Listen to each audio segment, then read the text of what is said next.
Bonjour tout le monde, bienvenue à ceux qui nous rejoignent encore une fois. Alors aujourd'hui, j'ai décidé de vous parler des avantages et inconvénients de l'auto-hypnose. Une des finalités de cette chaîne, si j'ose dire, c'est de vous aider à développer de l'autonomie, donc à découvrir et à pratiquer l'auto-hypnose pour vous auto-traiter et plus éventuellement. Donc c'est important que vous en compreniez les avantages et les limites. Les avantages sont simples. Les avantages, souvenez-vous des préalables. Déjà, c'est que vous voulez. Il n'y a aucun doute là-dessus, vous voulez, puisque vous allez vous traiter vous-même en auto-hypnose. Vous y croyez forcément un minimum, sinon vous ne seriez pas en train de le faire de la même manière. Et vous avez facilement l'intention, vous avez envie de voir, de faire, d'avancer, de découvrir, de réussir. Donc tous ces préalables sont réunis et ils sont essentiels, souvenez-vous-en. Il n'y a pas de problème d'alliance thérapeutique, vous êtes forcément d'accord avec vous-même, donc il n'y a pas de frein, on va dire, aux conditions, il n'y a rien qui vous empêche de réussir au départ. Autre avantage, c'est que vous allez aller à votre rythme. Votre rythme est compris dans le déroulé des protocoles ou des scripts, principalement des protocoles. Moi qui ai appris en auto-hypnose, je peux vous dire que j'ai souffert quand j'étais en formation après d'hypnothérapeute parce que je trouvais que ça n'allait pas assez vite. J'allais tellement vite tout seul que j'étais un petit peu à la peine, c'était un petit peu pénible. Donc vous allez apprendre à aller vite.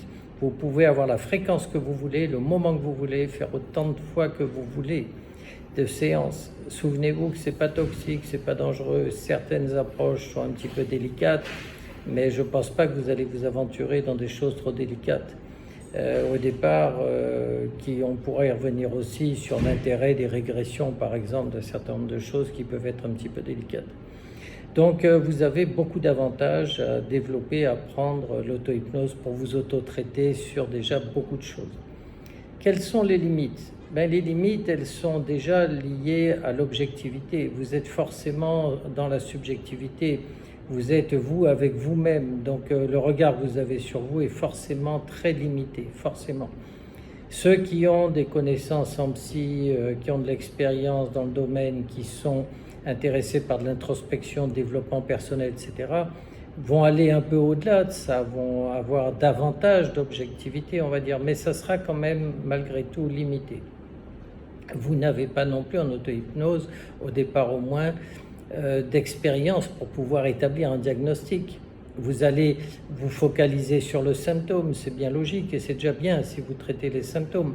Mais pour analyser leur provenance, quelles sont les causes, etc., ça sera bien sûr beaucoup plus difficile en auto-hypnose, bien sûr.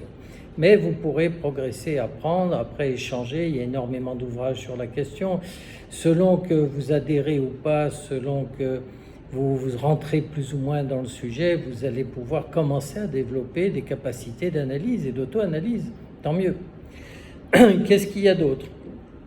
Justement, parmi ces problèmes de subjectivité, il y a ce qu'on appelle les bénéfices cachés. J'y consacrerai un chapitre. Un bénéfice caché, c'est quelque chose de très pénible. En fait, c'est quelque chose qui dit que vous voulez quelque chose consciemment, mais inconsciemment, vous ne le voulez pas. Alors, c'est toujours pénible parce qu'on a l'illusion de tout décider, de tout contrôler. Souvenez-vous la vidéo sur le conscient et l'inconscient.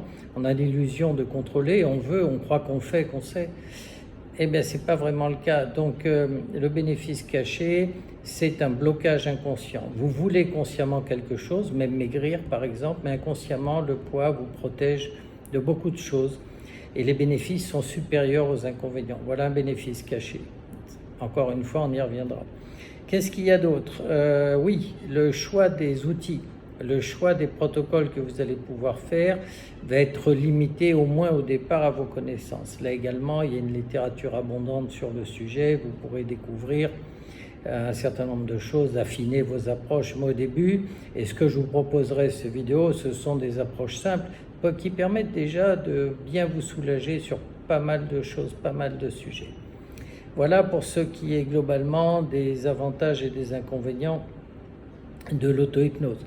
Un dernier petit inconvénient qui n'en est pas vraiment un, on va dire une petite difficulté, c'est que vous devez être dans un état de détente suffisant pour pouvoir faire un travail efficace, cet état de rêverie que je vous ai décrit, dit état d'hypnose, mais vous devez aussi dérouler votre protocole.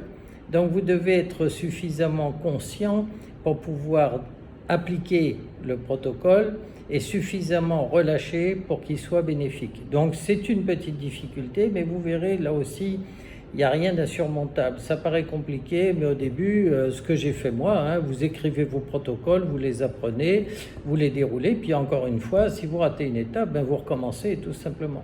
Donc il y a cette difficulté un petit peu d'autocontrôle, et il y a des tas de gens qui trouvent impensable qu'on puisse faire de l'auto-hypnose. Mais comment on pouvait faire justement? Non, si, on peut très bien le faire, encore une fois, j'ai appris comme ça.